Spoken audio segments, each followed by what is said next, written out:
Olá, estamos aqui para o nosso terceiro dia com Jesus. A gente já falou sobre Jesus da eternidade, a gente já falou sobre o papel de Jesus nessa terra. E agora a gente quer começar a história de Jesus pensando no registro da sua genealogia. Então, Jesus chegou com um histórico muito grande atrás dele. Jesus era filho de alguém, que era filho de alguém, que era filho de alguém. E isso de cara nos ensina muitas coisas. Toda a nossa vida ela é a soma de muita gente que fez coisas boas e que fez coisas ruins. E o fato de a gente estar aqui hoje não apaga o que aconteceu lá atrás, mas a gente tem a condição de escrever nossa própria história. Jesus chegou a essa terra com um histórico muito grande, e com um histórico muito grande de coisas que nem sempre também eram muito positivas, como a gente vai ver. Mas ele era o santo. Que nosso coração se atente a essa mensagem que o próprio Deus dá na sua genealogia. Deixa registrado pra gente. A nossa obediência a Deus, ela não está conectada ao que os nossos antepassados fizeram. A nossa obediência a Deus não está arraigada firmemente no que o pai do meu pai fez na vida dele. É um ato de coragem de resolver obedecer e se conectar com Deus da diferença. Por mais que os nossos antepassados tenham errado, por mais que o teu pai, que a tua mãe tenham feito algumas coisas que possam não ter sido legais, por mais que ele tenha sido alcoólatra, por mais que ele tenha se deixado levar por prostituição, por infidelidade, por mais que ele não seja um bom pai, nada disso tem o direito de estragar a sua vida, nem principalmente o direito de estragar a sua vida. Vamos analisar esse registro. Eu não vou ler o registro inteiro, porque é o Abraão que gerou Isaac, Isaac que gerou Jacó, Jacó que gerou Judá e seus irmãos. Aí está lá registrado Mateus 1, a partir do versículo 1 e vai até o versículo 16. É a história, alguns de vocês podem saber, outros não, mas é a história da própria infidelidade do povo ao longo do tempo, desde Abraão. A gente poderia voltar desde o próprio Adão, a própria Eva. A história do povo até Jesus é uma história de desobediência. Alguns momentos havia obediência, havia a conexão de novo com Deus do povo deles, mas era uma história de desobediência. Era uma história de um povo de um coração duro, de um povo que, por mais que Deus desse a comida na boca deles, ainda estavam duvidando de Deus no dia seguinte.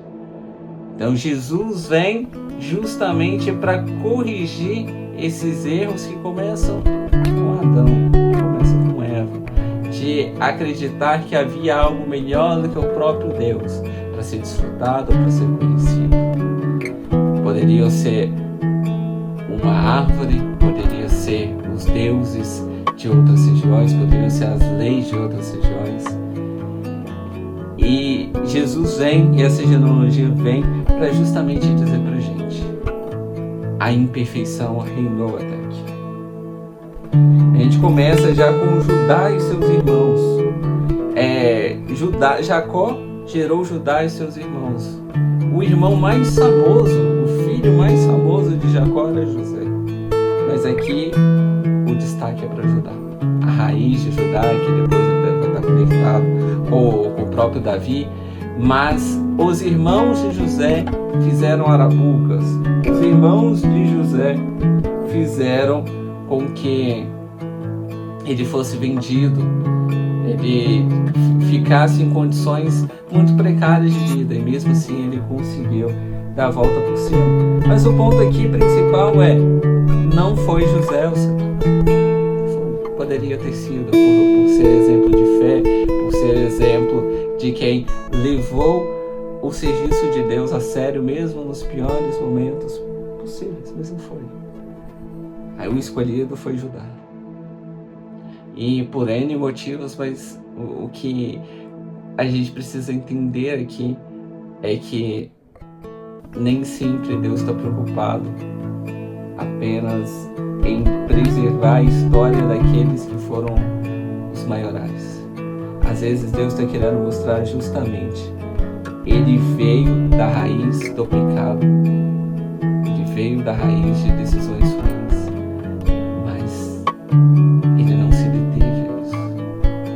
Ele é puro, Ele quis se conectar com todo a santidade divina, Ele quis se conectar com Deus, Ele não se deixou levar por essa geração que o trouxe até aqui.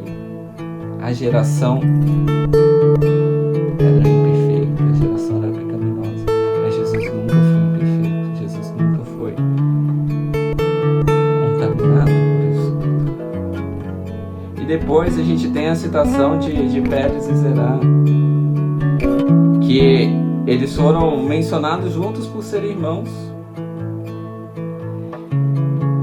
Depois a gente tem Tamar, que também tem uma história controversa com o seu povo, de fazer a linhagem continuar viva.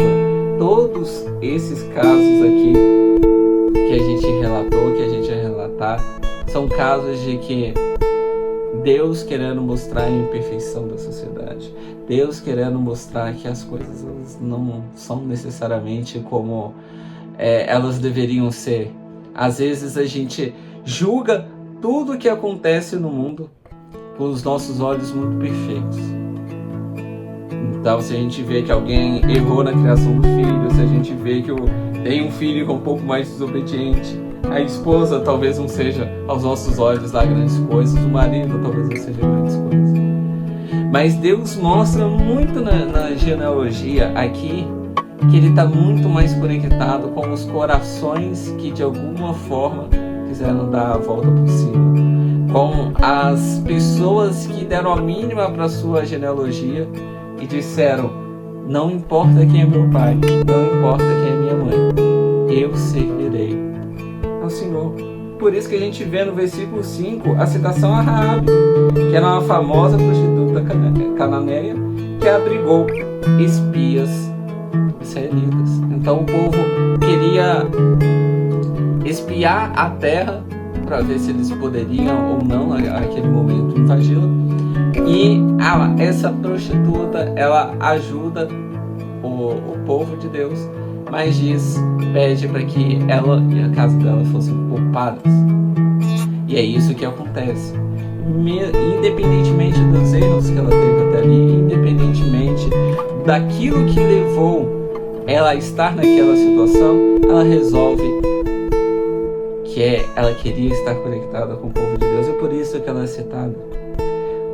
Aqui não conta a história, o que te trouxe até aqui.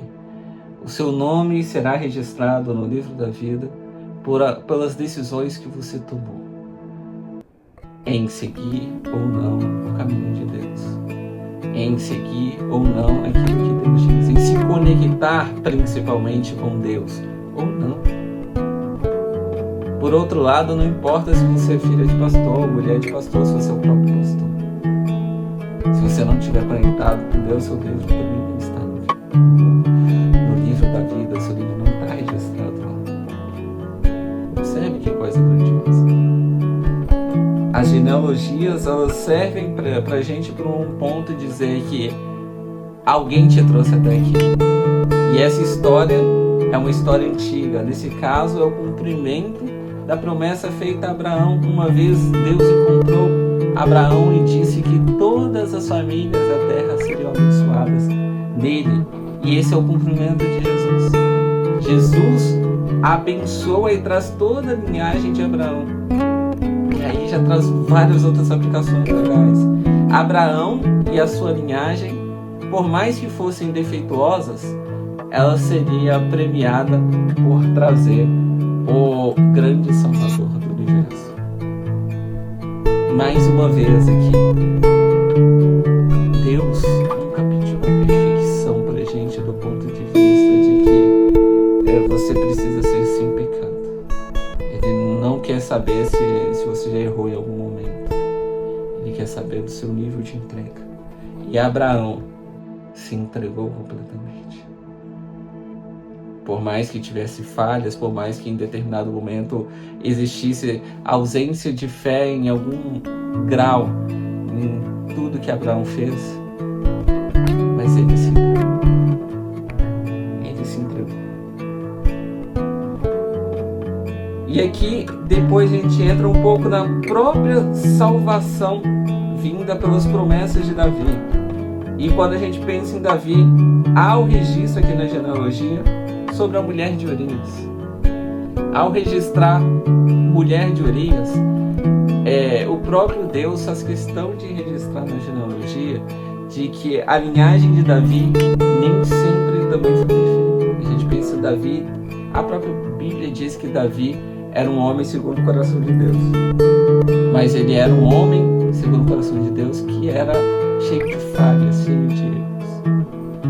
Davi se colocou numa situação em que ele teve relacionamento com uma mulher que já tinha um esposo, esse esposo estava batalhando pelo próprio povo de Deus na guerra. Que coisa horrível que Davi fez. E a gente tem nos Salmos um possível relato do arrependimento de Davi em tudo isso.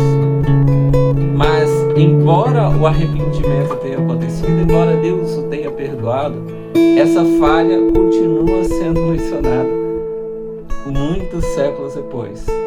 É uma forma de novo de Deus dizer: Jesus chegou a partir de uma geração imperfeita. Jesus chegou a partir de pessoas que erraram, e erraram muito.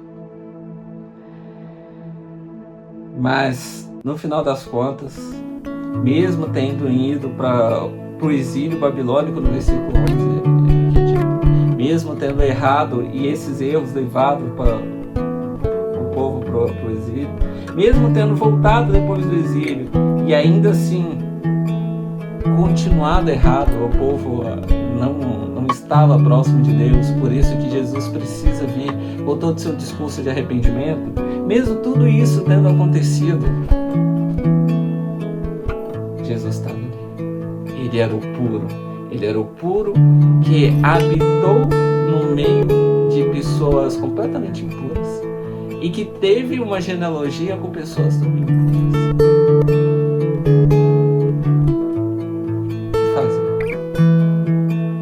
O que fazer? Para nós, só nos resta adorar e nos relacionar com esse que é puro mesmo quando estava em meio à impureza total. Porque ele pode fazer a mesma coisa hoje. Ele pode salvar a sua família do meio da impureza. Ele pode salvar você do meio da impureza. Ele pode me salvar e ele tem nos salvar. Ele pode se apresentar como aquele que é completamente capaz de tirar a impureza, de tirar as maldições, de retirar a falta de retidão, de retirar tudo aquilo que é errado, porque foi exatamente isso que ele tem feito. Ele atuou desde Abraão até Maria dos bastidores, e desde o seu nascimento até agora, ele também tem atuado nas nossas vidas a partir do Espírito Santo. Agora é o momento exato de você esquecer do seu passado, de esquecer das ligações familiares que você tem de forma negativa e se entregar completamente a um Cristo que tem total poder para transformar a maldição em bênção, para transformar o erro em acerto. Os registros não podem ser apagados. As consequências muitas vezes também não. Mas a novidade de vida que Ele pode nos dar, e nós vamos ver cada detalhe da vida de Jesus, a qualidade de vida, porque a qualidade de vida não é medida por IDH, a qualidade de vida não é medida pela quantidade de dinheiro que você tem no bolso, mas a qualidade de vida é justamente a vida que você tem. E quanta gente é pobre mesmo tendo muito. Quanta gente comete ações inadequadas, tirando muitas vezes até a própria vida, porque não tem vida, embora a qualidade de vida teórica seja alta. Por outro lado, muita gente consegue viver no pouco, muita gente consegue ser feliz de verdade, porque confiou a sua vida, confiou cada momento àquele que é capaz de escrever novas histórias, aquele que é capaz de fazer a prostituta ser uma fonte de bênçãos, aquele que é capaz de transformar o pecado em algo histórico positivamente. Ele está aqui agora, pronto para transformar as nossas vidas, por mais que o histórico seja ruim, por mais que a genealogia seja falha, por mais que as pessoas digam que dessa família não sairá nada de bom. Mas Ele e o Espírito Santo podem pegar cada detalhe e transformar as coisas mais maravilhosas dessa terra. Vamos orar? Ó Espírito Santo, por meio de Jesus Cristo, nós oramos e pedimos que o Senhor nos abençoe nesse momento, que o Senhor nos abençoe profundamente, para que a gente possa entender a dinâmica, a beleza do Teu poder, a beleza da Tua majestade, porque o Senhor pode tudo, o Senhor pode inclusive transformar os piores momentos da nossa vida em fonte de bênçãos. O Senhor pode fazer com que nós, mesmo tendo errado, mesmo tendo famílias destroçadas, mesmo tendo participado de atos que não sejam de acordo com as coisas que o Senhor gosta, em coisas bonitas. O Senhor pode transformar a nossa vida em todos os momentos. Transforme-nos, Senhor, hoje, para que possamos participar da Tua genealogia santa, para que possamos ser contados com aqueles que vivem em retidão pelo Teu Espírito. Usa-nos, Senhor, como fontes de bênção, como fonte da Tua incrível e maravilhosa graça. Porque no final das contas não importa de quem nascemos, mas de quem nascemos de novo. Importa com quem somos conectados espiritualmente, importa a quem dedicamos nossa alma todos os dias. E queremos nos dedicar a Ti, queremos que Teu amor e Teu Espírito se conectem a nós, para que possamos ser capazes de conhecê-lo, para que possamos ser capazes de olhar para o Senhor e ver a beleza e tudo que o Senhor tem para nos oferecer. É com esse Espírito que eu oro e peço que o Senhor nos abençoe no restante da nossa jornada. Em nome de Jesus.